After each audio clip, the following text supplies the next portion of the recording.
এই রকম চটদখলের নির্বাচন করে যারা ক্ষমতায় যাচ্ছেন তারা দয়া করে ২৪ ভুলে যাবেন না। এবি পার্টির সাধারণ সম্পাদক ব্যারিস্টার আসাদুজ্জামান ফুয়াদ বলেছেন, বিএনপির যে নেতাকর্মীরা নব্য আওয়ামী ফ্যাসিবাদ হয়ে উঠেছে তাদের নিয়ন্ত্রণ করতে না পারলে তারেক রহমানের জন্য ভয়াবহ ভবিষ্যৎ অপেক্ষা করছে। তিনি আরও বলেন, চর দখলের নির্বাচন করে যারা ক্ষমতায় যাচ্ছেন তারা ২৪-এর অভ্যুত্থান ভুলে যাবেন না। ১৫ ফেব্রুয়ারি সকালে বরিশাল নগরীর প্রেস ক্লাব মিলনায়তনে বরিশাল ৩ আসনের নির্বাচনে অনিয়ম, বিশৃঙ্খলা ও হয়রানির অভিযোগ তুলে আয়োজিত সংবাদ সম্মেলনে তিনি এসব কথা বলেন। তাহলে আমাদের বক্তব্য খুব পরিষ্কার। আমরা গণমাধ্যমের ভাইদেরকে বলবো যে আপনারা রাষ্ট্রের হয়ে, জনগণের হয়ে যেটা করছেন সেটা তো অবশ্যই আপনারা করে যাবেন।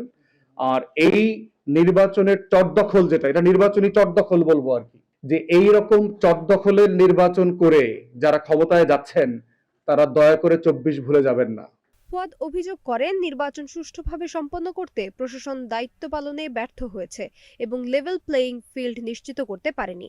তিনি বলেন, ৫৫ বছর পরও রামদা চাপাতির সংস্কৃতি থেকে বেরোতে না পারা লজ্জার। জাতীয় চরিত্র পরিবর্তন না হলে এসব বদলাবে না।